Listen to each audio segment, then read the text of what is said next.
okobenes ne kusi so ja ade na guy o na say ade insurance no say do mama e bia ma no nti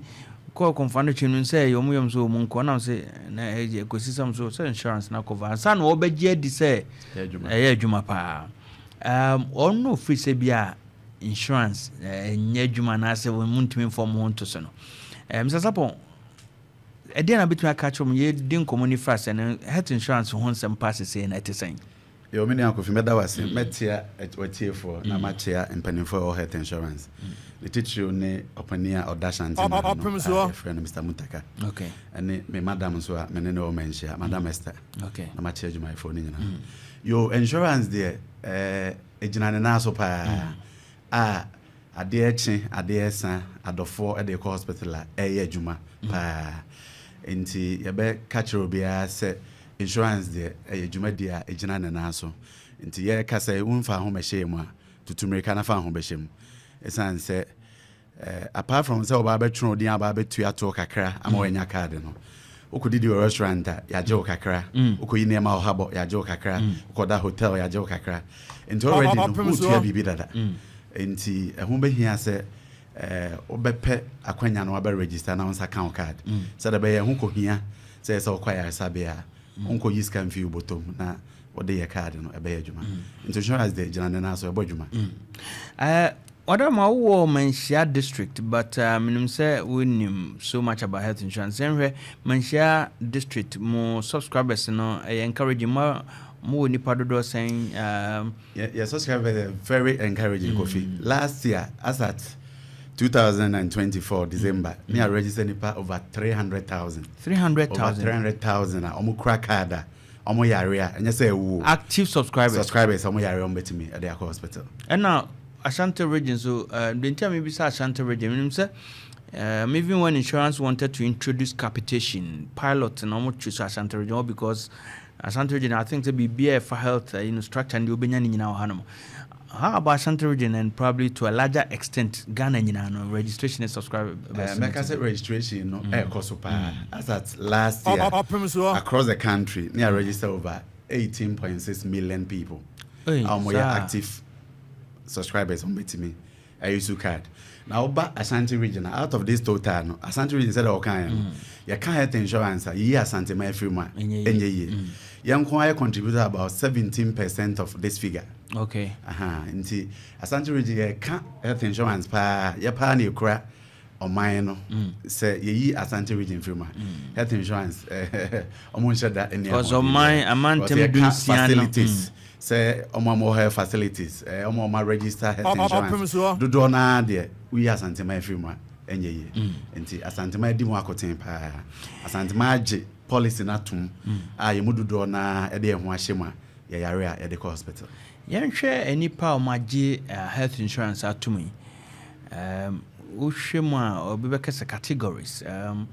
say na be categorize o me te say na me kase mre bia na minim teacher ni ba ko ono teacher ni na se so wom obehwe carpenter for so register across former and informal categories ne te say okay yeah kind of category or two main categories okay your informal sector okay and your formal sector and the formal sector no yeah social security for obia utua social security ya kan say enye aban adwuma e for nko enye mom ye adwuma office nko ha obi ho ye ono ana adwuma but we decide say every month bia obeteto kakra e dey akoma senate na omo dey sia man daache ento obia utua eto ko senate no o form under informal formal sector no I be from say senate contributors and your informal sectors you can informal sectors yi senate contributors na to nchan obia waka bia no oye informal sector anti carpenter for bebam hairdresser for bebam omo aye omo bodua adwuma nkete omo nyina ehyemu wo ho na ye basene contributors na ye start say the o community akofina wo ho na ye ma omo tua bibi kakra ye friend processing fee okay ba adwuma de ni kwanimu no ye ho senate for no omo na bo health insurance echidom pa because ye 2.5 of obia contribution every month no in terms of 1,000 2.5 of your contribution every month to multiply by 12 is kakese okay in say you call your name no penny for she say oh yes na contributor now person renew o person o year for fra untu akapre kwa okay and one say oma ho so a obetime renew na ane je so mu kra ne say the senior contributors no ye automatic renew ama omo obi a was signing on to the policy no so card ni wu a ebeka be say 1 month automatically ya set system bia ono abe renew ama on ha home my office on ha home kotwe phone say okobo short code no renew Mr. Sarpong as it sounds so so good to me to say me to ase a ye mfa ne say obi o ya banjuma o tua snit and now said the enkane no na already no snit shas and credit omo emo na bo eye enti na de no omo ye ne say anka registration no ID card ne de keto bi na o tua o ye no kra ne masan yi ni na free ho musan ye no free ho no mo no that means premium no mu ntua and e a card ne sa processing fee no eno so mu nya den ontua and na masa ko further say ne card ne san wukura automatically na masa ebe san renew ama ma ne han ho kra so kofa phone ana se bi onante aba district office bi so ba be renew yen yan kasa set system automatically ne be ka wamanda renew all senior contributors the here ne say o senior contribution ne every month e be renew e dey amount and this obi snit contributor na o ya banjuma na adwuma bi o ya ye ten snit no say otona wonye health insurance that no one anepe as waboka and waboka because o be area ko hospital am ko juice me hwan so ya tu sika puduo e dey abafutuo no ma e dey hwe nkrofo okay nti o dey abaya ne so obedi kan be register onya register ba ku wi a efisa abre ne ko ewu a adwuma na e be renew e dey amount nti de mumu hia ne say obedi kan register no ma a capture ne say o ye state contributor the policy okay na eno ano no I see. And one. I don't say because can to say cry. It's been obusa informal sector. Informal sector no so mo kro butu ya to kakra. Na mo to no kra won say Ghana health insurance no a pro program. Sabi o insurance I dey boa mobile for any here for. Enti enche da assess o health needs. Answer na akase premium no betu ya say na. Akase hwewa. Said the bia ye hwewa asa wo yare. Wo say afonti. Chab say Debbie. Okay. Me no kasa says here, obi any wha register or insurance or Ghana ha obetua more than 50 cedis. Ghana ha nyina escafo nyina. They the insurance no. Uber register. Who kasa den kra se kofi otiwe. Oba untua more than 50 cedis. Sika be man for nchemska. Esa kofi was ga nyame sha. Enti informal sector no range from so obeka start here no na from 72 up to 480 nti na me kan say ye kasa sisi ya no obi ani ho a watwon odin aba insurance to no ma futuo no ma otu a otu ya no ebebro more than 50 cedis na so oyare na ko ba say etu ya 2000 etu ya 5000 na one insurance hye ni ho ade a esan say nyina na yakeken ho abom ya jeje to aye boy ho nti sika bi esese etu ya o yare ne ho no ya behwe na insurance etu ya na wadaromo obi beka say ohwe surgeries ni bi operations ni bi yare ni bi on ma kakese pa minim so din kan kwan mo faso nya sika ni bi say taxes levy chia ema contributors there take donor fund eba nti den na mo obi ntumi ntuambro 50 any form and obi so because obi so free service then na mo what influence that premium no many akofi na me can say a social program co-poor program okay you see ehwe pa nke ehwe said ye tu sika e wa yare sabia there and can see any commercial ones no say o buy access we na nke keka moma you see every month be our premium we say based on some money nyina na edi sa adwuma we nti ye nyina keka yensa de abegu futuo ba akomo na ho koba se akosu ya na se ama eho kan yetimi yisika ni bi na ye de akohwe no na ye premiums na ye tu ya no ono ye hwesika ye tu ya hospital na for me just small percentage of scan etu ya no okay sika dodo na nkasa de filevis ni mu okay ene donor fund na eba ene sene contributors no because sene contributors no omo sika sem e was stroke akra CEOs ni ade a ye tu omo sika kese at the end of every month no omo 2.5 no sika mu a okay enti de ye tu ya wase ha ne de ya biemu se de be ye mu beda ho na da form na se bi mobro wani bia ankoka se sa sika ni nti ama me ntimi me dom health insurance na me no ka se cry onkofo bi ho kra sika ya ye kan se yetua kakra kakra omo ntua bi menim se nkomodie ne ekoso no ye beba sa nkofo na mesimi kra me bawura ho no for na de hu omo tua premium ne omo a omo ntua premium no obi ya abofra yenhwe abofra gina bia ben na obi wo friend so ya abofra no nti mo beka so betua na wontua eno no te say okay nti se kasa se abofra etua kakra omo ntua premium omo ntua processing fee okay na ya kan abofra o health insurance ma ya age from 0 up to 17 years okay obi already from 0 to 17 no oh ye fofra untua more than 10 cedis processing fee no processing fee no cry processing fee processing fee okay they process it o cars no na o ba be renew a untua more than 8 cedis untua more than 8 cedis nti mo fra ne tua kakra but say no mo ntua more than 10 cedis for o ye foforo na o renew so untua more than 8 cedis be ye wo nkofo bi ti say apemfo pregnant women unse ye pese ye hwese apemfo omo yare a ometimi akọ hospital mrano ombe hwese de omo apomodin betimi agina yie ne dubro ombe wo metimi awo afomba enti oman na fom ho kenyana enti ube ye insurance na onyema ya nji uska de hia o ha ne se o de scan prove se o ye opemfo oba ye gitum se o ye opemfo ye be register free na nije se o ne se o register na o opemfo enne ye a etwono din uwie ya obetimi aba Manhyia na o de aba hospital enne ye emfa nse o refi kra se se obeye enne na wo account enne wetimi aba enne ya enne ya o de be wo amaye I see. Omo de omo ntwen say yes o wa register as o train bosumi ba ko bi apemfo entwen na old age entimibo to say answer be ko old age no that means obi a wonyem na any time within the 9 months no o kai say me refi say menyumo mame ko register ho na moji atum that no be register na that na aji atum enti sa da na kransa adu na wo so se ne ya na wo mfans o gira mo no kra na wo aka no eno ane so timinya ho den by office ho nko an o beji card de akọ na se de be yan san so ntufu se nye se ono nti na o be twen ama wo account so wo twen a obi o ha na wo account wa wantimi enya ho den enya na so my office o nti madaroma wo ye opemfo a first month na is all started antenatal no bra for scan bra ya beje atum ya beye bia ma o de be hospital for 9 months ni nyina empo ba se wo ko na hu ko hia se ya beye surgery ni nyina insurance for se ya fa ho ka de ma to say nipa onyima obetra say de wo kan obetwentwen ne de onu akura say akotia na because wo 9 months antenatal care na also ko ni nyina say free e na watena ho no ma see maza to so dey say no e condemn o very serious very good because one say my hun say policy na akoya ade bi say ye de bua Ghana fo nyina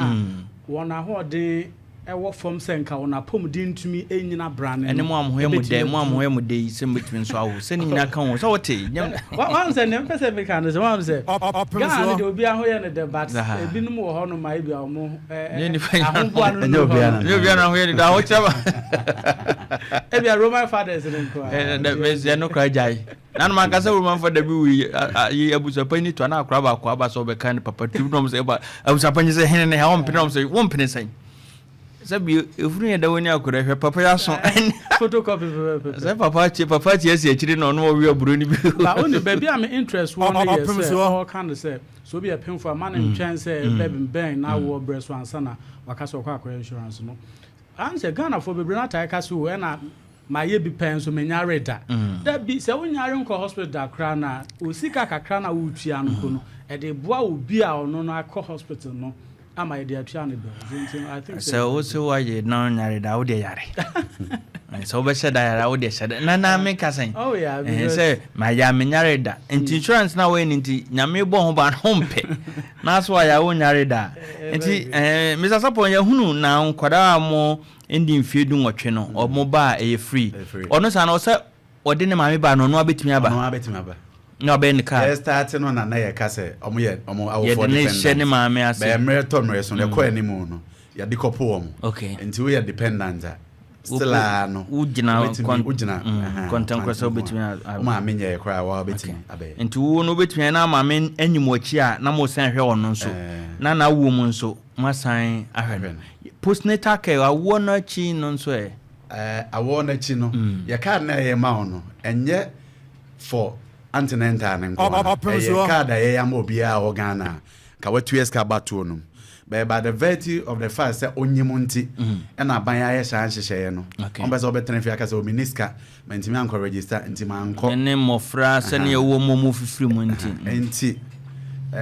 onsa kan o card na o a period of 1 year 12 months a obetimi renew I use after obe use at 12 months ne be wie no ansa na opportunity be ba say obe renew but yen hye no so say ya na pem for no dwuma de o didi ne say e ba ne say ya obi o ha akofi say onyem ya o ma ho onyem ya microphobia me records for microphobia onyem bia no be ba ho ewu o de beto ho agin say the next time o asan so anyem ono ya na hye da anya suban papa suban papa because after awo na chi no obetimi ya use enti say okoyare nso say yare be bo enti ye betufu say ya ma free bra wonyem no after nyinsen no a period of a whole year a obe use and the can ne say first 3 months kra no baby na waba no a onyanya ebi no de no cover no first 90 days akola na ya waba for mother ne de be cover no empo no say onyam register by virtue say wonyem na moye man no that delivery no ene kwan mo fa so boa no ebo no ma me no ban ene abofra no ba afemu na so we de nkini kwan se obi kura be ka cho say no achi no san register the first 3 months and so be cover ba no in case of your so hospital until after 90 days no ene ye tufu say fa ba ne bra no no so ye nya bi man ono so ntua ma more than 10 cities o ya dana so obetimi de akola na ko from 0 up to 5 years dana akola na betimi de akọ how many indigents here and conform where society me beka say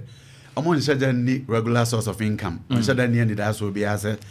me no ayete me nu akofi so nso aja ban pe kakra man odwuma ifo pe kakra ma we you be o ha oni say ni that so ha de me so oni say ni that so no say ha de fikesiem nti so ma ne kwan so no enti obi o ha oni say ni that so no ti sa afo no na ye ma opinion leaders war communities assembly members imams asofofo and social welfare omone institutional government and mandate you so identify as indigent so identify am social welfare for no more recommendation letter e ma the buy offices be e wo oman ha obi aba betun aka chen say we do ni kapre social welfare for no nya je otum say we indigent insurance for any bibia kan on because oman nya de omo sha sha ase omo na aban amon tete so mo hu obi a oye indigent ombehu me no tie ye ntimi determine indigent but omo de omo hu and the duba bi nso a ye kan opinion leaders say imams ne church leaders ne assembly members omo ne nkrofo na ti community no to omo ne nkrofo a e bia ne ba yare kra nso aba ne chen anti saafo ne nso omo timi bobo ma no na omo de omo akofa social welfare agi atum omo de krata ahyase omo de omo sa ahyase omo de aba Opemsuo na de asom sa akro for ya hwe nipa bi a omo nso etesa bo ma odi mfie adioso 70 years ana se enkane no oye snit contributor no aba pension ehon so de ne tesen okay enti said the senate oye adwuma me se out to senator se a wo adwuma mu kra ye tu akakra na se e free no sa na oba pension na senate pensioner but the emphasis is on senate pension because your pension be o man okay university for mo said dem come pension security for o man mo said ha be we can senate pension na bia no also dey free and it's na senior citizen from 70 years and above with the 70 years so abesom man no abeya dwuma abo aman no and insurance for so your pension and so ho Kenya na say o ye foforo say o ba be renew ono so e free be yen kan sisu dua say old age for no there ye kasa say automatic renewal na nyanya ebi ma omo okay o ye old age a nyanya automatic renewal endru ho no mo nyandu ho entimen ka say medin fie dio sia dio so ha be renewal ma empanimfo gu so omo ye ntoto ye ntimi nim se emre tomre so no ebedu ba bi ase de ye senate for de no ebi a old age for because of omo ntu eske bia no omo nso ye betimi aye omo de ne sa be se si aye ka se de omo hyehye na ye free but esese oma ye ma o esese o renew ana se oba district office ema ye renew ma o ansana wetimi anya so mpaso differently able people be mo kana disable any ade almost on 70 bo okra wo ba ehokra be register no which asem emfa which enso from Manhyia bi poi omo de ne tesen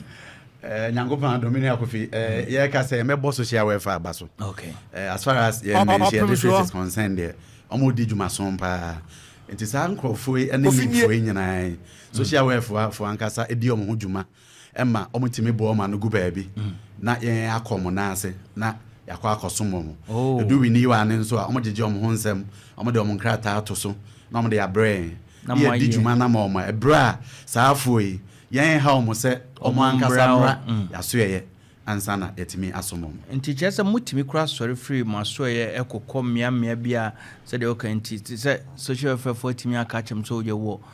sebi manu osumnam bia bafan phobia adunum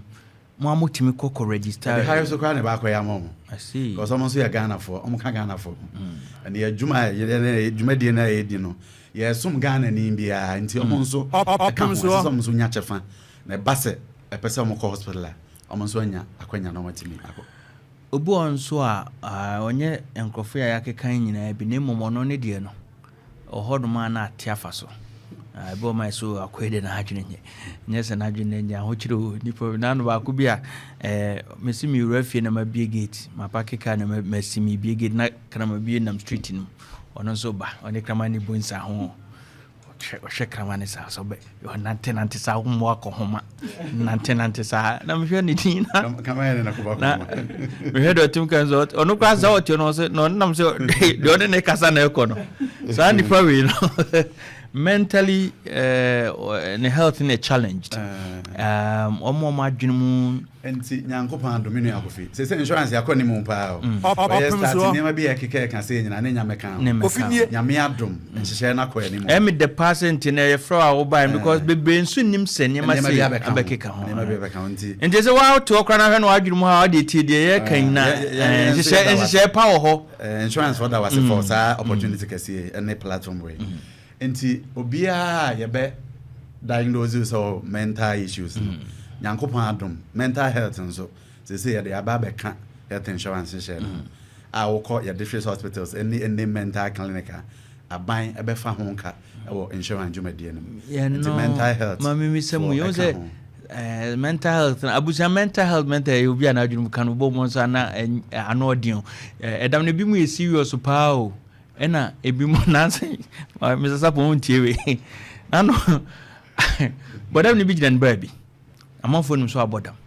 ne we na kwa bi wia obi phone no mo chi na wia no de phone ahwe edwane no mo chi no mo bu no bodam dwa mo mbo ne pa nya kwasa sem no odi no bi say obi abodam na bodam ne obi abodam na ko o se de bi na de ade akoye nya kwasa sem odi no na we se be den wa je tum se abodam o se mombo no nya kwasa sem no odi abuza odi mo fanche na o se na me chim se do te sa ni pa we no e be den pa o tumi aka se wa bodam atse mo na ona wo bre sa ko eze wo kasa na wo kasa so wa bodam ata so a sheda na se o be so nti yen hwe grades no down abodam no level bia fi no kro mo ni se ye na ma ye ko e be nyina amafa bodam at one point in time ye mu nyina basa to be it fa so me no ye college be dia dance fi ba bia adwen ni timi nanu bi nke bu driver ni bi edu ba bi nso a almost timi bomb senses but the most important thing is obeko professionals no ho omatimi a diagnosis or mental health as they do to adro so as ma treatment safo ni nyina nyankopon adom ye ka say national health insurance jumadi no ye de atoso a omko a ye betimi ahwe omo abusuafo nko yiska regardless level bia official ya yan se betimi ache wako ankafofo nyina akra insurance no eko ho mo ka on say those times and here mental health no mo de pa na mo hwe na pani no timi be ka say omo sika ma ye ntimi hwe omo ne ade be ye tis ha sam na che nyame adom abeka health insurance wa ma saa de so ano ye afi ho enkora mutie me to bia mutumi ha mo master na ni abre ibo ma na nya ni brebia na esenti wo register mo nko register health insurance tia enti we na enkora mo register mo master na mo master so register mo yine behwe hu yafi e behwe hu ye pa me support me da se na yen hwe health facilities no miti kumase miti ebia di chemso Manhyia ben me make us say be a private hospital be okru from mu ben me at the same time me free some area meet me afaka kokruma called what do you call it G Konadu Teaching Hospital, but at the same time obuache dan kwan so ben me say ni pa we no micro health insurance health facility ben later me ba ho no there's a similar question maybe about health facility we atwa mu nyina ahia emodian na ye mame enti ebeka ne so far as our register accredited facility be a can accredited facility can facilities are ye ne o ma yenhyehyɛ age o matum se o betimi ahyɛ ti sa hospitals ni nyina no ye betimi the insurance na kɔ but your bibi a ye can say anka wo yare a di kan hyase ɛwɔ enketu amansa ye ni restrictions be as ss okoji ss okwa okay be health insurance for betufu say wo yare a Opemsuo start yo baby e ben won answer yo yare de ho ahomete wo ka se bia okoji wo ba kodu ho wo ba kodi kiw so ne ade oti me 5 wa emergency bia e be rush wo atoka mu a na ye normal malaria ne se ne na nyame adom different hospitals na private hospitals ya agi o matum no omo wo nimdefo omo wo enimfidie a ometimi asom yie nti hyase ho oboni beka se primary health care no fa hyase ho ansa na okọ ne bro ma ho den so a ye ne omo edinkita ho omo be ma bibi e friend referral e betimi akokese mu akosi kwalebu but yan restrictive senses okọ but the kan hyase afi the ben o ene district hospitals no any private hospitals na train was yeah Mr. Sarpong meda wase to say only doctors kasa any health insurance mo nyema bia mo ye to say your procedures na be kind of surgeries ne sa ne mani nyina in fact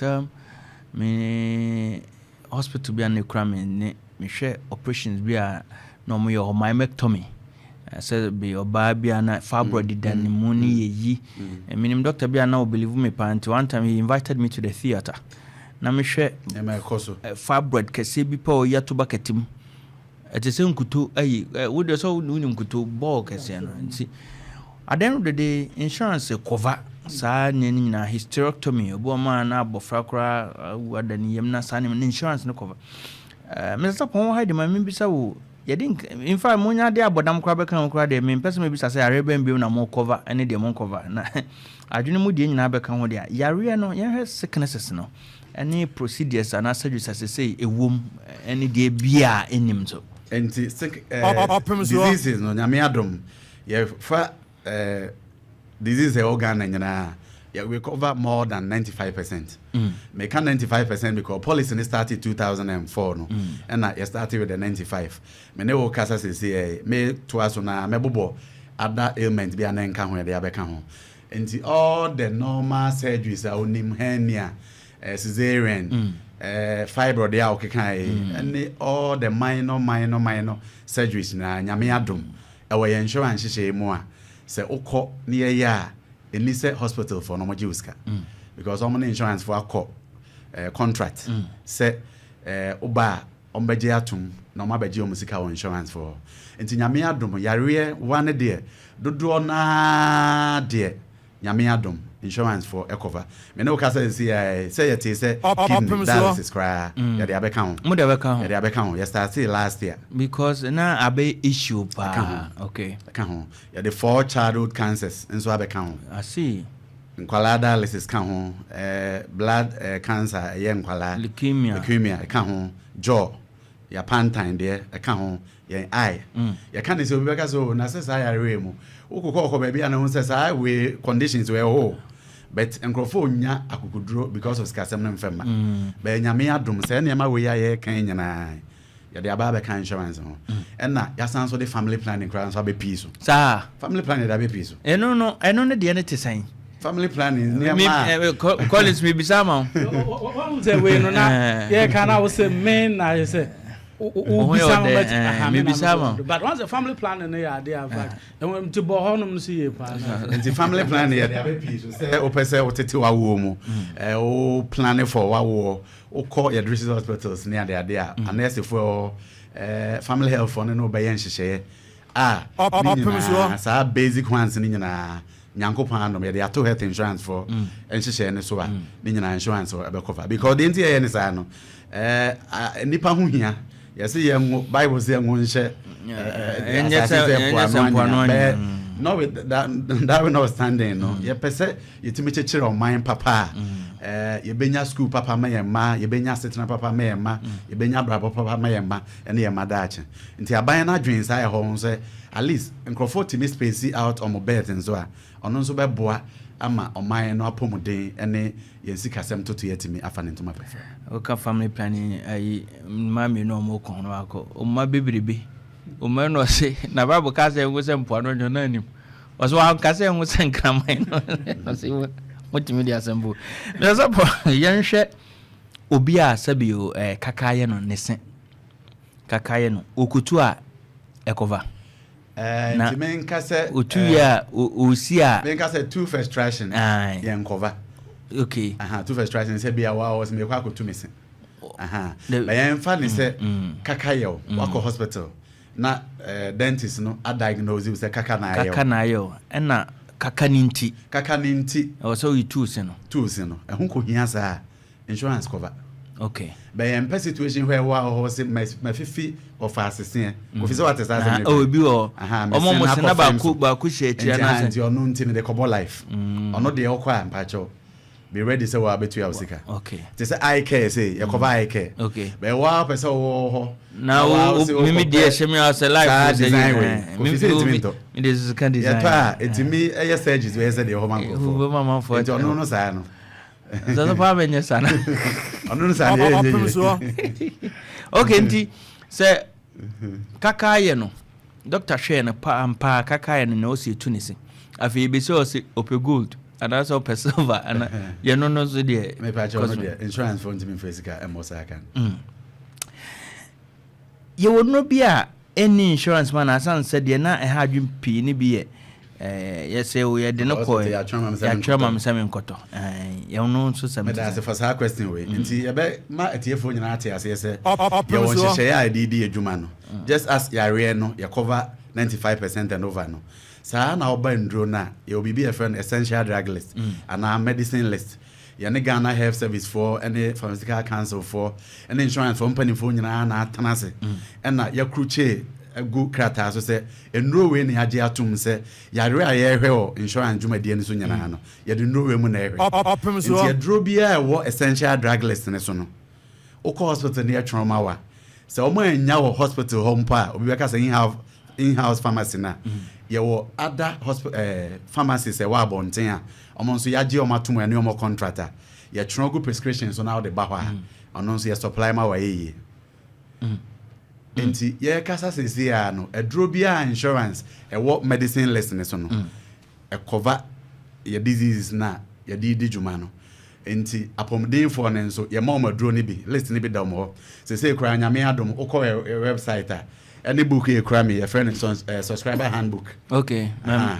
okay same time for cry I say we run now or streaming live on the one so streaming from from 10 times and say there nim there open there nim there ho mbuku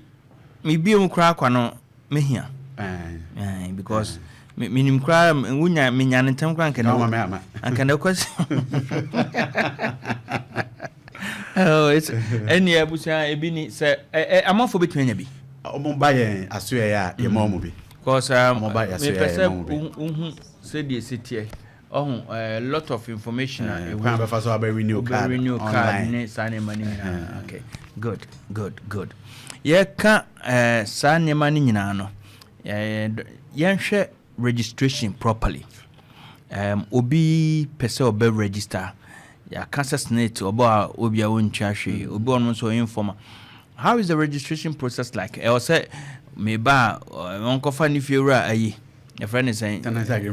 agreement and a light bill and any TV licenses and a light bill and obey so be person register at the same. Enti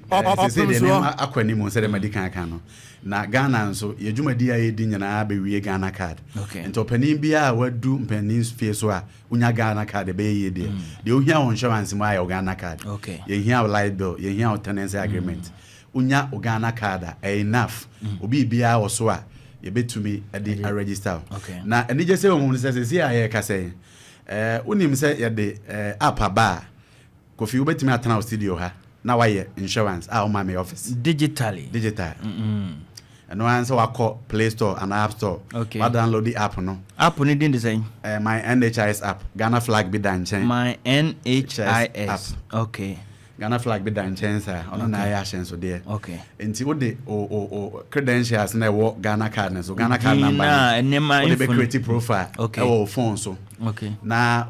apart from so be register Ghana card ni kwa betim da hospital no Kofi san so nya electronic card e wo phone so baby abedu bia and especially students near the no am person be carry cars along no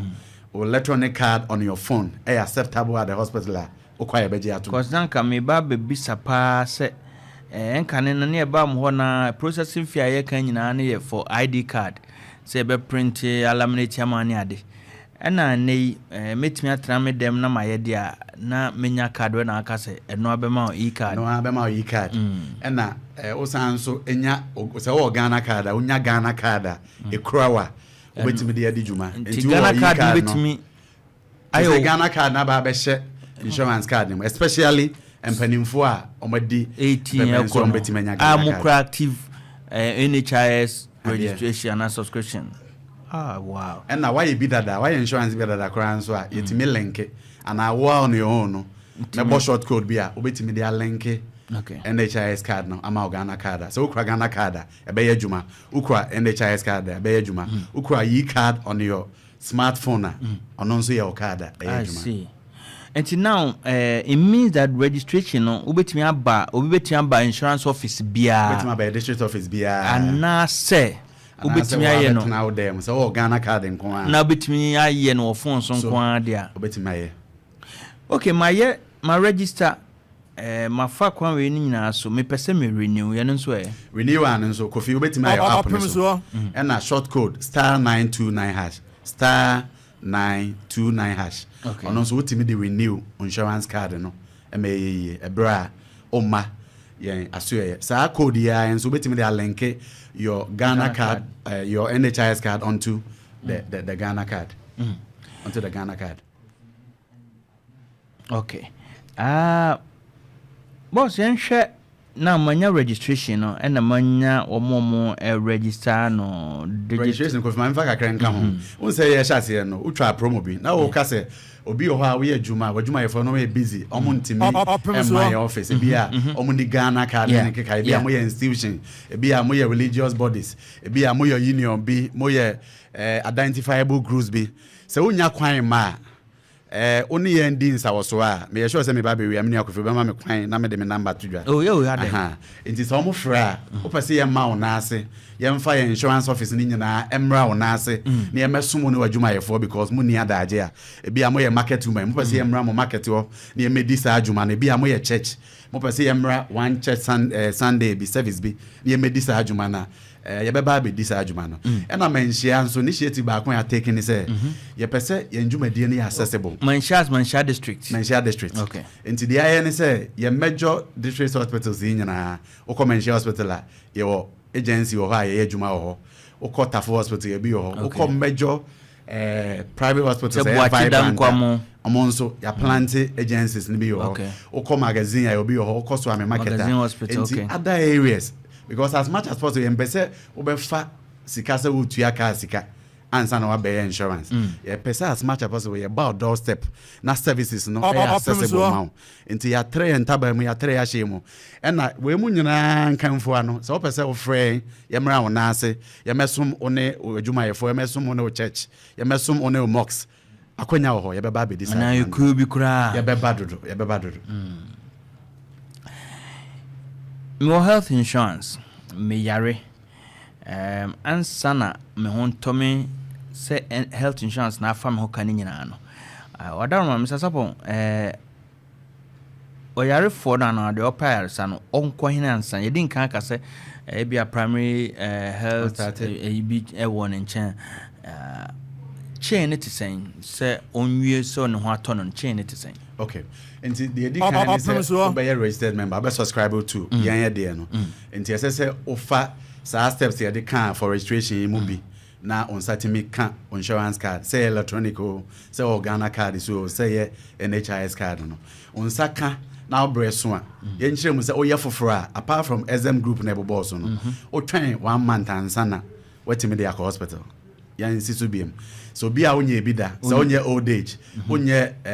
akola we 0 to 5 years onye pregnant woman o register and me amete e kra me yaso den na afi na me register ye nka se me adwuma ho nti me nkɔ nenko a me twen for 1 month in the same way no so card ni wu na 3 months e beto so a ono so we default policy no nti penalty o ne say you will still have to wait for 1 month but so 1 month na so na person require sabia nko ade a the dikan ne say nke yesrew say ye nhyɛ wo tension a che be srew say anka dikan hya se finke to amu e ba se yare na nya emergency a start from the district hospitals, the private hospitals say your doorstep no. Say a bro so omo be refer to the highest level. Enti what first cycle no munya na we no do hospital ha o present o card OPD ho omo verify we say e adwuma omo develop o code. Say claims in so answer electronic. Abefo. Oh Manhyia say omo use smart card. Omo mami consulting room na mami Christian Ajokun o Pajoya. Mami Christian Ajokun. So a senior manager or a CPC. Ayo. A senior manager of CPC. Ayo. Mrs. Star. And they say he vetting. He vetting, he claims. Just say, and your money abefo. Said the bear. Yeah, mindful. Yes, some and insurance for my basso. Your master by per se, so my man for you. Your man for here. Mo. Your hodium in high esteem. Hey, that's the job so. And when say, I can't obey Yari. Digital in case I'm commercial BBA because but Ghana government agencies no be bring now my idea omo come because e bi wo no ma ne o kan managing your electronic one na e be wo phone so no e bi wo ba bia emergency be si na o card na mail but o phone so there ba bia o ko bia no o card o de ko until I think say omo come and now also can say even if say e card no say it's when you register online and then bear obenya e card no baby cry wo physical card no fee but o Ghana card enso cry kwa and also double as NHIS. Now let's look at this Mr. Sarpong when say Ghana card no e wo biometric information and na e wo menchen probably be man me anya easy access to healthcare but this is the case I make card ni menchen say e bia me Ghana card enso ni menchen but ebia emergency be make me a hospital say me NHIS subscriber how can they identify say truly me and ask me active yeah in say before health insurance but emergency say emergency here hospital no busu afo ni hokra on be hwe for about be say 24 within 24 to 48 hours is enti endu ho no omudi so omoye I follow cases be bere amoye ultra home hono dokono mo mo kina begu enti endu ho no make sure say whatever condition adekoye no I stabilize and na abusuafo bi aba ho on be busa nipa ne say insurance card enti as emergency be emergency enya the file say oye NHIS member nti na wa konya emergency e be ka say ono nti ye mo wako enti sa enti ye ma omre ye ma dodo amade okoye abusuafo adekoye ne mre say omo from produce card no again say after certain hours after base 48 hours there want me and produce there now look as if say bia uni bi na person oye kanana nti ono there because we will be pa hanen kan cry between the aba between the VIP aba I see but no bit is a Manhyia any other district hospitals no omo use or the same electronic how do you call it attendance system enti sabusuafo no timi boldin na wa fa system crowd there's probability say a bit me apopia up. We need a bit me apopia. One time because some more records in your because me bought me bro for dinner me can say me give me unique. Me can no say oh boy na yaban so want to be anka me nkwa. Oh, then that's a good development. One thing I wouldn't say it's a myth, and I say losing. People don't see it as sanity, but Oko Hospital, no, you throw a druby man. Me call the area of generic and brand names. But before so we about say cars, so now me business say. Ebi ame me crutching. Who you crutching? Who to cancer? And say me kai bi ana say come out do. Nti ebi ame me crutching. Crutch for no ti. Fit a phone na crutch for. Oh sure. Nti me all kai. Nti na akwese wo mo ye taxi driver for no. Omunya crutch for nti. But na me ka mana kwesi ni say wan say a crutch for na eta chi ne omagu omutrim.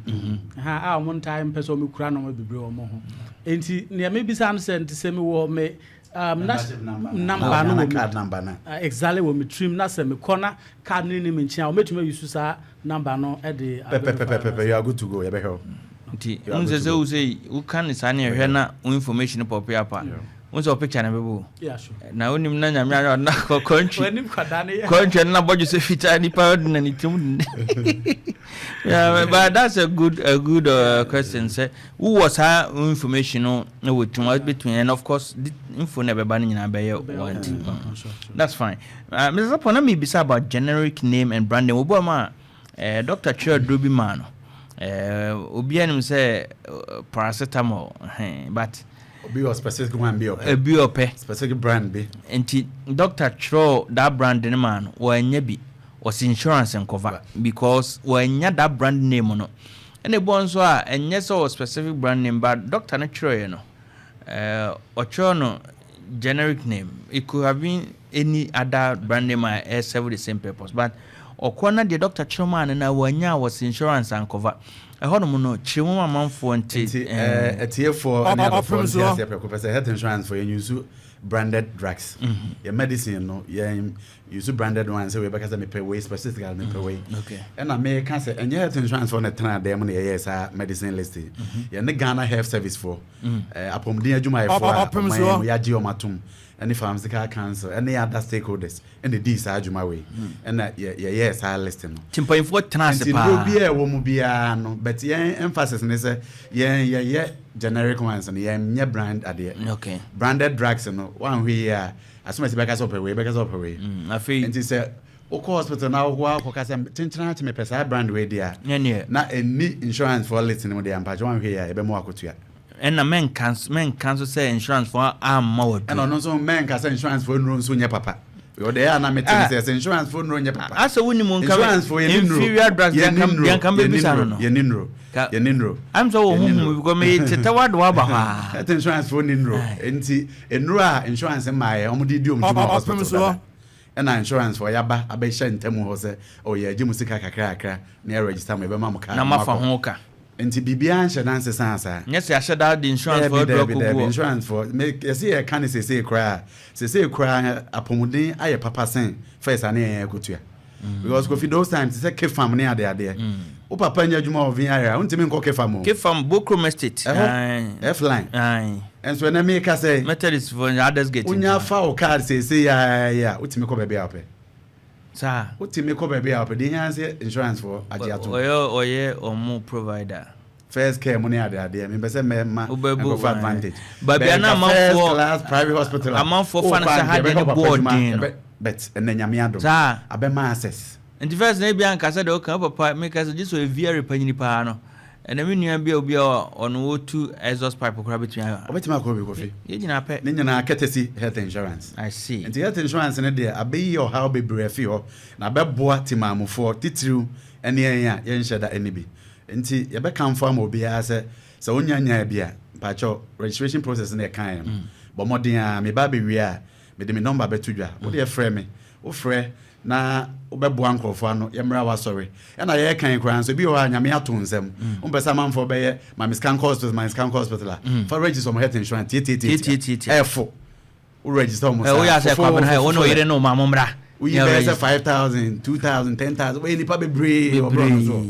enti omo yare no anso maso ano mo ko waso mo adwo anyway we kura between a birthday gift o asem na no last week Sunday kura sorry bi o ye nyanso obi tuya ne birthday o se de o de ma asori no na ekoye ma o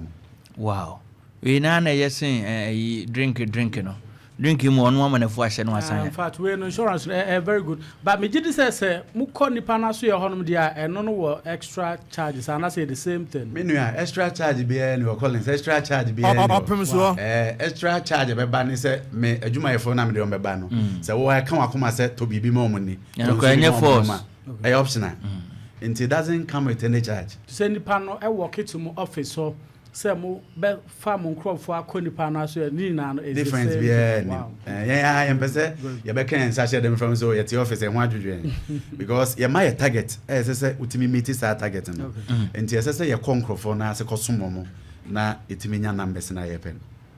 I see yenhwe ade ba kwa a minnim say me person me can say mate ho na me dwudwiri ba no ba kwa na insurance for dronya papa no ya no say munye nro ntinye adwene bi na nipa bika de na amanfo bebre so eta won how you say ukra insurance at the first ukwa 120 providers no ye kase de se fo mu ade pa na omo mabre pa insurance for na you bo mani chi ni ti omo na so yese kafra onho hinkwa pane no so de wo wane de wo dwi asa dadoa because of first camera okay into me kan Opemsuo say providers here come one same. You can provide us insurance tuma,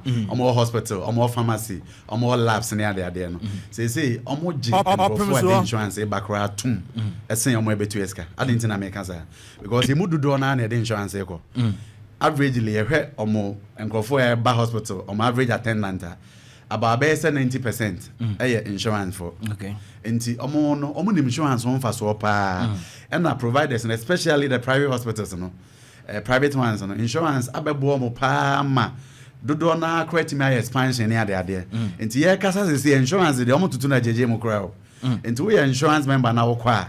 me pa cha omehwe ono ma hwe wie because omnim say the chunk of their revenue no e ho ne fiba na ni nyina nkamfo ano ukọ de bia BBC ba akumienu bi na wani anje ho a ye district office bia e wo omai mu ha no because fidie de kwachire obetimi akology complain ho na enhwemu bi say koso ebe koso yesanso short code at the same short code obetimi afre to free line call center 24/7 Kofi 24/7 6447 okay 6447 to free line obetimi afre anajo the soon yema monfo ntiase to free na oka no motua ho ka dada insurance for na atua ho ka to friend nti o fra anya fe na beka say atim credit yama gina so na say uni credit kra all networks me boa for now MTN Telecel okay they me okay two networks MTN Telecel number ni biom ni sen 6447 we to free into fra okay so unti me influence o buy district offices na bi obanta ma bi o Manhyia bi o Asonase bi o Sumi kuma say o 5 na wa ko ba bia ya beje o first na etie wasem na anamonto bi ese ekotu e betu na ya di moye abrel the issue of co-payment say mako yeso adru we de giso tua bi so adru credit insurance munti o said month no giso tua yedi nkomo nya nkomo iko de kama e say no an se meyare de mi hia ne se meyare akwa bosiabo o kono anda andwene se yakoju bibi Sarpong e won some to say co-payment enti me no akofime da say yen kan say I dey ni kra ye de yen friend co-payment co-payment no so another form of payment system obi tua bi aman bi mo use policy ye ka say yen practices our policy and some friend say yen policy yen say why bibi we no yen dey say free say payment na illegal payment I think that's right until we provider na your member the card na card ni nguwe na sum yesa osum no e wo your insurance medicine list ni mo your benefit package a fire ne ho na o ka se watu ontua bi na insurance ontua bi a pa cho you need sa payment system no e wo your nhihye mu sese na anide sem ne se me new CEO a yenya no Dr. Bampo Dr. Sarpong Victor ade ba ko a ode asi nani so se we hu se health insurance co-payment ko fi ade ntina make an say because se me yare na me ba na metua bi na insurance betua bia and the second ni wo anya kono enti si ya make say wa form a committee any task force me no kasa say ekura omonam omayima fana baby a engage providers and stakeholders kwan papa e be fa so a saa illegal payment here cost we e be 10 of the past na insurance no amanfo nya confidence na ya kono na obia timi ede ne ho ahyem na ewu nso a e be nkrofo akono se mo be renew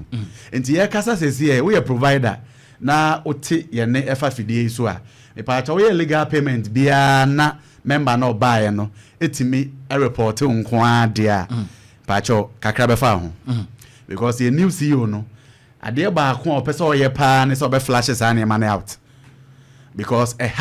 policy no some be register ya candidate there say the tia ya kan na afi ma ba be du ho no wa unim say we are so vulnerable o be du ho na de be kan bia anhwe an wakọ akotie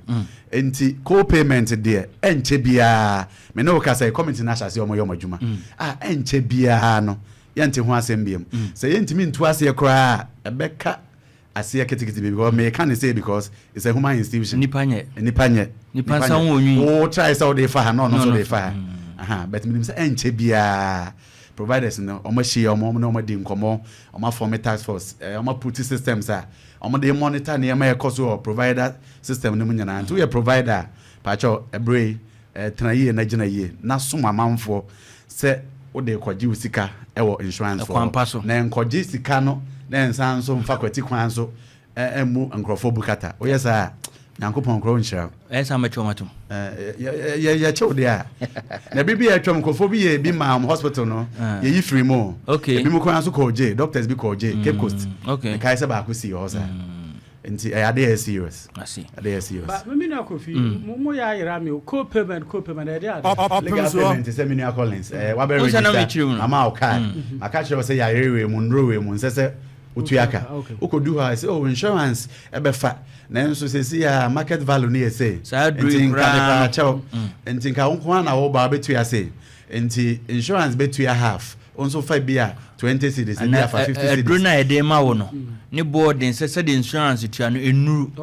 no afa kwan bi so ama wo tua bi enti ko no wa be wo pay bi insurance tua bi na wo nso so tua bi enti na is hospitals ni ma ye nuro no na say insurance cover nko ade a sse free yare no na ye hwa sse free cover e be cover sse timi cover in totality enti you wouldn't so tie what you say ya na medical kana me bisa no wo kaka ni etu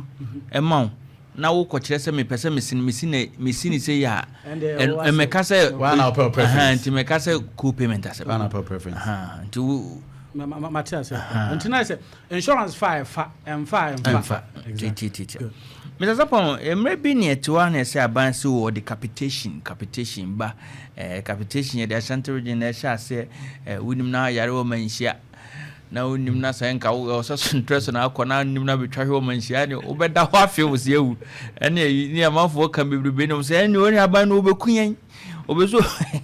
capitation won nsem to say wo ho ana eni ho e ho a won nsem no to say me nka say capitation na one of the systems that they payment okay no na nye bad in its entirety in the sense na omo advance funds to the provider advance funding anka no mako na bia said the implementation ne call no and the bia anko send the call ben panifo no study pilot no mo say amwa no me no kasa say capitation ye part of the payment system yeah be betimi akase sa time no so no say boy pa e boy providers no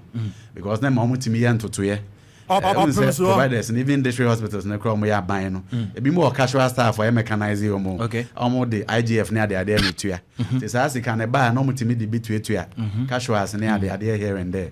enti na nye bad sa but e bia said the approach in the call no na ntiase bia nya adwumanko be ye kasa sisi capitation bia ni ho o yare a uni limit e wo ba bia obetimi dey hospital be e chawo na ye pa e futuo na dey ma said the kan hyase from ase obroni be kasa gatekeeper approach gatekeeper system to start from the scratch na obrode e basa akosi se ba be dum pempen so a enim de for na be refer the issue on polypharmacy be one more or say a core hospital amana drowe ya mana druwi amfa asanso no asanko je do foforo no asanko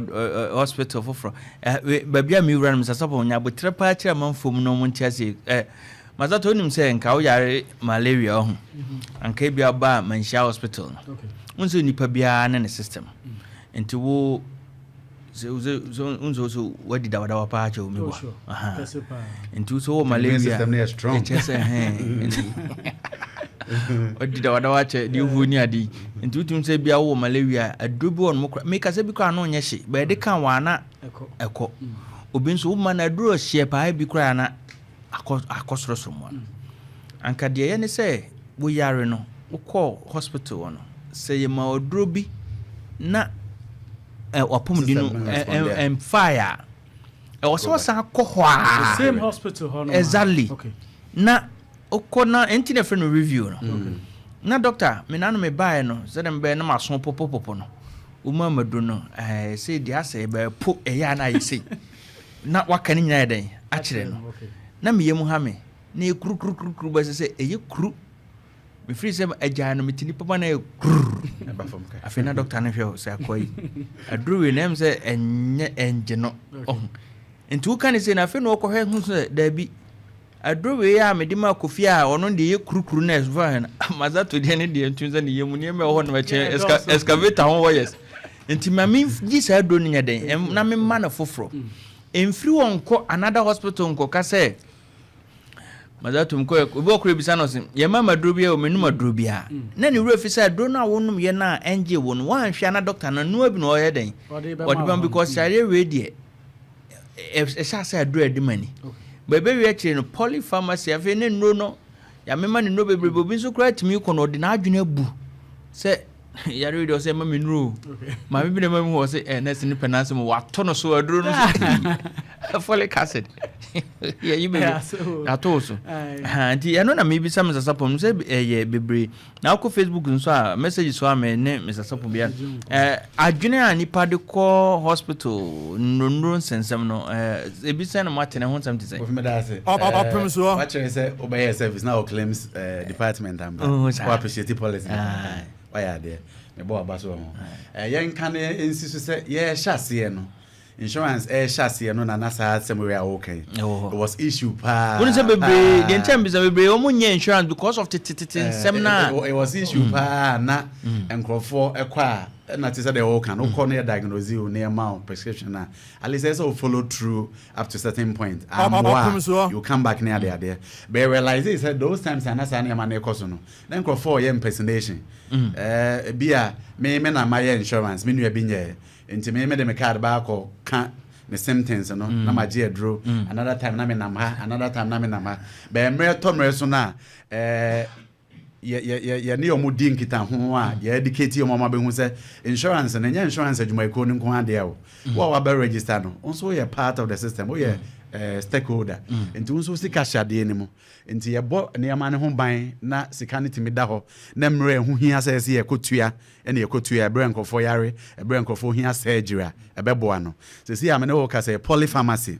wo hokra akofom kra to the best minimum ni pa binum ayo madwen say na ye ntufu nso say wo yare na hospital a ye ma waduro a me pa cho di kan nom na bi ni say reactions kra na unya doctor for omo ye ho nipa go back say the menu akofikan no na ne ndi nkita ho ne ndi nkita ho a obekere se bia ese se osesa ne nsa no ana se we dia mo o react nti say ni say nti polypharmacy de make sabafo message will be sent us. How will the less privileged be handled during treatment as the government has decided to take control over the NHI scheme? In the first place, government has decided to say on be taking control now. Government government in the policy are not the best support NHIS and they say free of the same primary health care. Okay. Mahamake. Mint can once and be brave because I feel no more policy document. So will be on information health insurance for and that matisi be implemented and any be champion course no. Nti the best support NHI Jumadi na order that but take over the NHIS and take over sir. Second message said the past government decided to introduce yearly free basic checkup for all active NHIS members. What happened? Me pacho edaso ewo ho edaso pende. Me ne o kasa say new management buy almost scrap here. Okay. Enti na past CEO no o kasa bianka birthday. Kofi unim say Ghana for Emperor Hospital ko especially Mema. Yeah. O yare said dem me say meti we bi wa me yare me chese. Wa won insurance ni nyina ji. Masa. Asemo. Mo giden. Mema. When say Mema pa na e full krum ho ba. Yeah, watching it too much. Enti policy or the buy na initiative or the buy say at least once every year. Anye bi a birthday ko hospital na yen hwehwe o mu yen ye checkups we nka say yen assessment kakra because they say yare bebre abu e koba na de ne so otimi hu ne ntem a na otimi so ano ntem aha nti sa initiative no da so ai obi say cover covid sa covid nyame adome ba na government cover dada government cover dada okay government cover ti abeshim me no kasa say yen fa covid meka yen policy ne ho because covid ensheda me sa say area I say na say nkwa na me san so say o say hye ho I think say legon campus Opemsuo condition I say eba oba begi no hu me na ade den beka ho na yetime de mental health aka ho na yin so baba so voice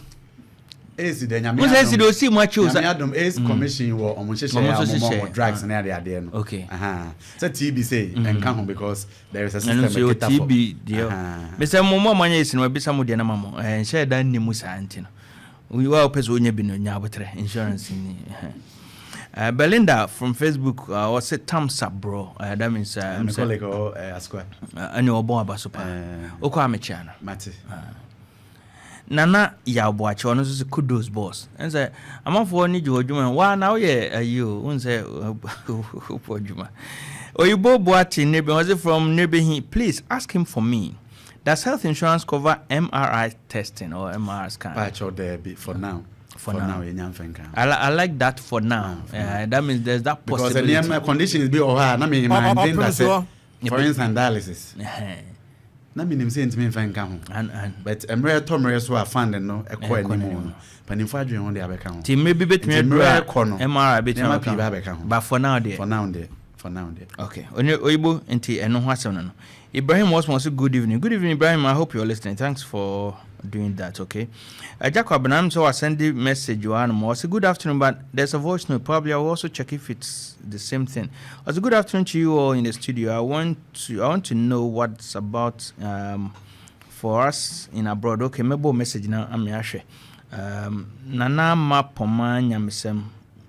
was a thumbs up boss. I'm on for a follow pa. Nana ya boache I think Nana Abuachi rather Ababe answer. Jacob now say Abuachi may call it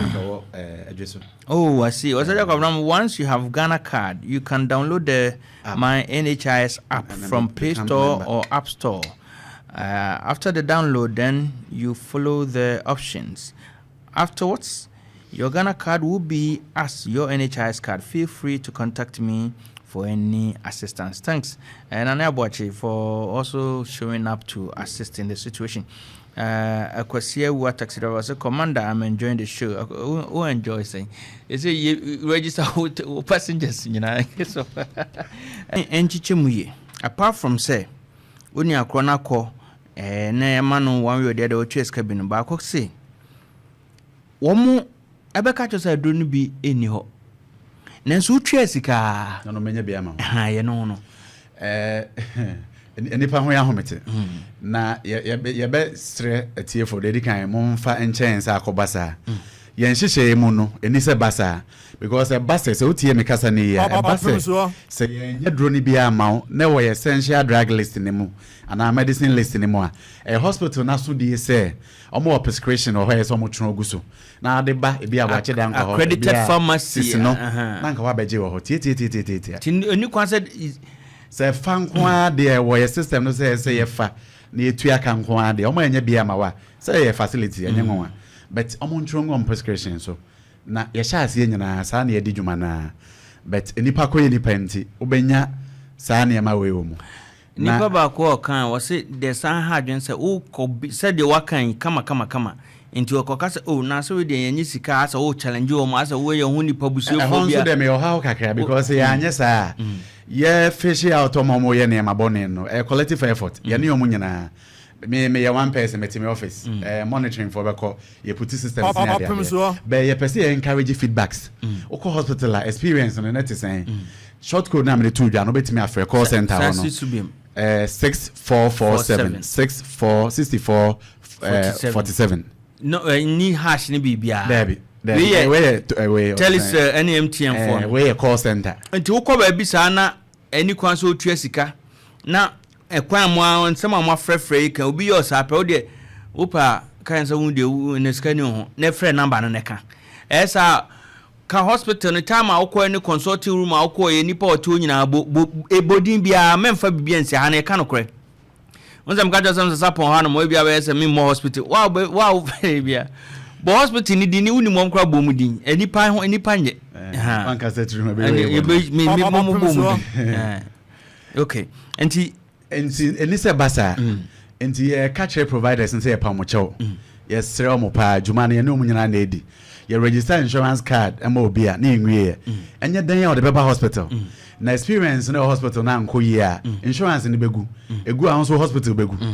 enti ye be sere mo se de mo be sign contract mo jitu mo se mo be di contract na hihye nyina so no ye nyina ye Ghana for na kind so say at one point in time we a provider unso betimi akoye patient or baby na ye di we be yoda na enti anyume ye sere mo de air cost no e ahometesem na me members no subscribers no assurance enche bia asem we ye betra ha yen kan say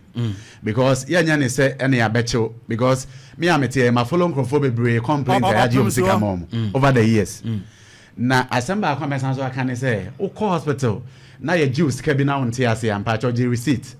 na Fabrian office apart from so be free call center no in the nearest district office be a ben be a co o de okwa so we PR no no and then ni nkita ho oni ni nkita ho ba ko follow up e hospital ho esase ye ji sika ma we be ji sika ma na say be gina sana monitor ma jijin crofo sika ho bebre ama o na say ade omo ye pa no ama o but hospital no de can say omo ntime nye nkosi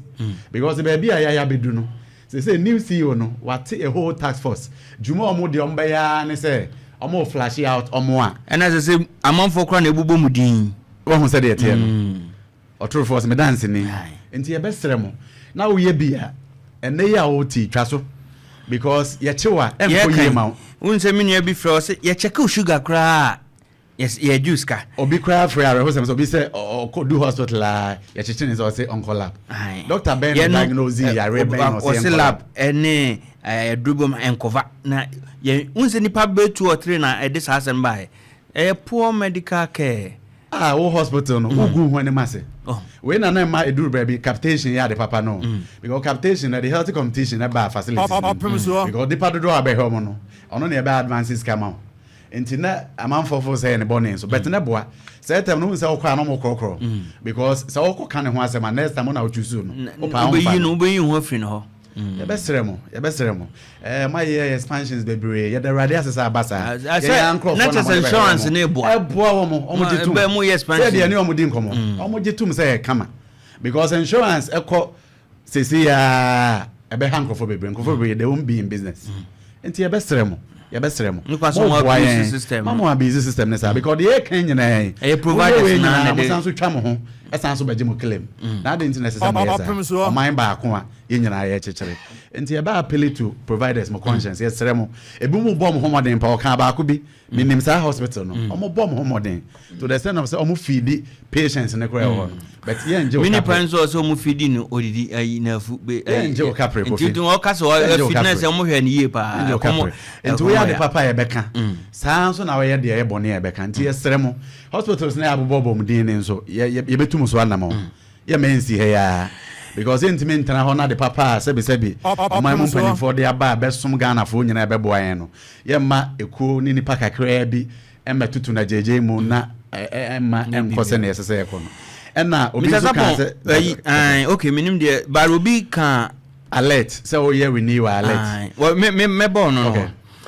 ba ko ka se or confound saying it was about social welfare or Okay. fill a form. Okay. Supposedly also you're reimbursing. I feel the star system no and your health insurance for near this argument be minim timetima aka ho asem o ya we na akoda hospital especially teaching hospitals no omo social welfare I think it's a district hospital in Kwana and somebody be aba ho okay na e bia bi nti untimi entua Canada so na omo system bia social welfare for no ebe ma procedure bia be fam no omo absorb na anka omo tua hospital ne ka nti basa enka nsese wo na otua sika no na echire wabaje fi social welfare for no social welfare for no na make it a provision no nti so hospital na kwaji mum omo de omo jama nko na nka sa na tie yesu ntimi ntua nti aban ebeba mu wo nti more like insurance for the health insurance just in case and whatsoever it's another form of insurance as social welfare for no there a war system name dada nye health insurance for any administer okay nti se kobase bibi ni na nye ya na common so absorb nti nye se nka nipa na patient na so ko chases kan it should be an arrangement between the hospital and social welfare department abusan de nti a menya daje se obu akwa na wunnim da se sa na ne mate ana wunnim da ba hospital be ka se social fence and seminti nya ba mu a na ena enkonko ka se media no mo fama social welfare mo ntenie ko mo assessment o nya wunu na keke o assess o so mo jitum se so mo an assess me ka so be indigent enko ka se medase ena wo kan obisa se mo contract na mo de ma government hospitals na different from private one na ena no ka se even Manhyia hospital ha obodin timebodin empakra ejusika but private for no kran can say private nema board or no kran me say nipa na okasa minim no ni modu odidi no akasa wo yare ahwe na wo bo ma baso den say hweniye but on the contrary government facility so or complaining say ya hwe no even bed otuaka yo me da sinti contract no hospitals na levels enti jumadi na government hospital bedi no enye different from the private hospital bedi but facilities no na and be vary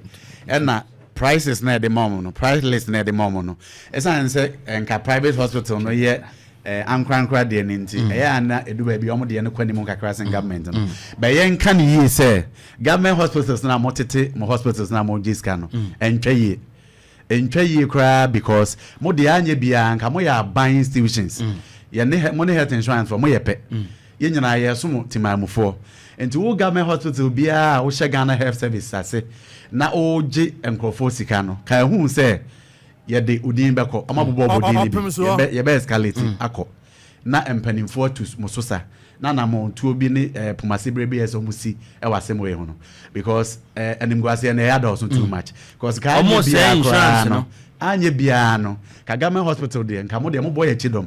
ansa na bia private cry be ka say bia say ni say ena nka de ya na masa na ma we yakwaji we sika edro we asi ni ho no nka siketu ya na me basa payment nyankopon adom this year for instance say almost every month ye payment almost every month ye payment ekabi anim ye ntimi nka say ka one dey yet to be vetted obi o cry ye kan cry bia on submit the claims there okay pro rata but ye kasa say here we obi submit your claims on time near there we a provider obi di adance here say payment and improve because ye tuya sika bebre abamakache ni nyina in the quest say ye pese motumi tonro motumi tuya modwuma ifo ka na mo som ya manfo na omode insurance e ban enti ade enti na omo bedu ha na afi de ya asem foforo ye be seremo se de ye seremo ye pacho be ye ba na evidence na omode ma no e be prove sa ampa maji obisika ene ade a enye refund bi mo this time around no ye de mo ho asem be ma committee na ya te no task force no prosecuted on person omode mo ye no na omode maye enti we provider na we dis adwuma we ya so we lab so we maternity home so we government hospital so we district hospital so we private hospital mo nyina mo mumra so enti mo set up na ahombrase mu munim djuma said de mo sign a contract ni mo no na ma insurance enya kono na insurance enfa ne ntoma pafra because djuma di aboa aba ebeboa yenyina na den na mo tutu na jeje mu ama ayekwese enya de papa we come head providers no madam mo nhye ne nso na alert no and I know castle alert now renew alert neighbor, especially when system near down. But we renew ya, obetimi asan so akobaka ko check it. Star 929 hash code now they renew ya now. Obe check it this time around validity of the card. O check here say the card is valid. O check now bo membership number ni shema insurance number no. Numbers mark 80 no. Ebe ma wo details of Tama card no ashase Tama be wuni bibia nti we nya message interest and renew here pacho use code no check the validity of the card ewo option out there na obehu the true state of your card. Okay, na yen hwe nti ti say the oka no se nipa wanya message no nche say anye obetua go through use process no wa check validity option 1. Okay, check here obehu say Midase. Ya din kan say lab ni medicine enim ni sane man nya na nya dia etwaye. David. Okay. Yen hwe memory code now we can say e wo trimunia yi na ye dia wo mu akwa membership number na na ka enye code membership number insurance number no ana say Ghana card number no na na ka say base bibi ni na orafi na otimi ebo a providers ne bo a omo system a ho nsem no ebeba ebe say asumasi na obenten ono ana wabaya oba hospital eba se bibi ni nti unkra okada enyankopon do me ka smartphones a ye e-card ato o phone de baby a onambia most especially ya na woyem be ko ba se bibi ni na bi adako bi mpofri mu na bibi esi na nkra na wo idea of the membership number why not oba ombehel. Okay, minya ba ko frɛ no ka I drop one sem say it looks like there's 7 cities 5 cities in a cover nti ho na ya na me wo problem with prescription omo prescribers no un say edu ba bia na mo person create impressions insurance for drone nye be strategy ya na mo person de bu your members no opese opekwan bi so ma auto bibi o ha na o sheda create it say the ye we listing no and say them kan no they all listing no enye insurance for na ayomundro eye nru a ye de hwe Ghana ni bia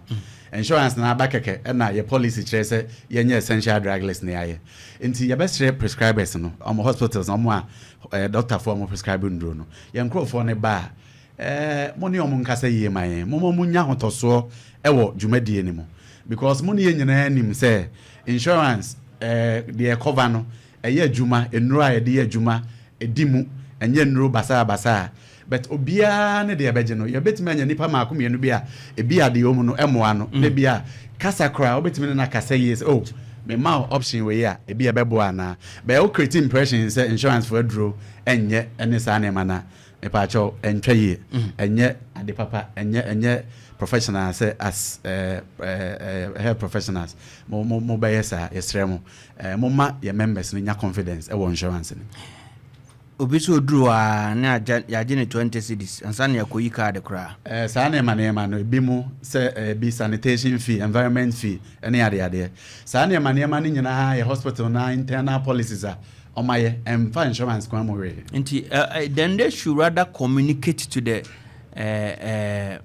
your friend saying patients no me say nkofo bebre kwa complain OPD card OPD card mo GSK labs mo GSK yeah check your vitals mo GSK like insurance mo yeah portion of it sika mo tia mo no e cover ni nyina officer why you mo claims office be are na Africa yeah won near insurance for tu ya je atom as a matter of fact the mo tia mo no all starting from OPD now through the so process of e kaska mo tia no medicine e ka ho service charge ni consultation be sika kese nti nkeni kwan say sa impo sa sika moji 20 say empo say 20 be ya dem kwa eno busa ho so obia na obetimetua enti ye be sremu sra na ye be kase ye be sremu se ye sremu ye na ha nipa ba kokra na say pregnancy scan mo charge o ma mo charge o ma boarding wa abra private for no kran charge sa pregnancy scan ne de me nka say apart from back na omutwa ye de check akwala ne sex no say o be ye foforo na o twa no ono Opemsuo abetu eska ni body ana oh Debbie I think it's the at most best 50 cities okay and na hospital bia wo ne nhihye hospital bi wo kra make scan yo ni bi ho enti wo ba na mo refer se kwetwa baby enti automatically ne sa nipa no nye part of the insurance system. Okay. But scan there, I pay for young Kamamonti as I say, Moscano, with the session of the check sex, no. I think it's on 6 months, and I be I stand to be corrected. No mucha. Okay. Or not dear, but the Akabia dear, so scans and a dear, me pamucho. And can't share no. And I pay for say and shut that mamma noted to be anti. I was surprised a lady near cancer I pay for Mqua, your tone room. Because I'm on vitamin C and the folic acid, folic acid be any bonya. Yes, and the rubber insurance about power. Yes, so if you watch okay. Mr. Sarpong, Medawase, by the beam, it looks like problem among for the Benyan, Kamoshi mood pa dear. And Sasa Bassa, and say me about who can what can the dead then Kagana soon jumpa. But says that Nana make us say Ghana Nina say Ghana. Insurance here, you can and yet to go for a running insurance, I Ghana for. And Tinu Crepa and say, we have a beer or more skate. Only Panopes card in 2 doors a collab. On collab was sent new human and I say, on diagnosing.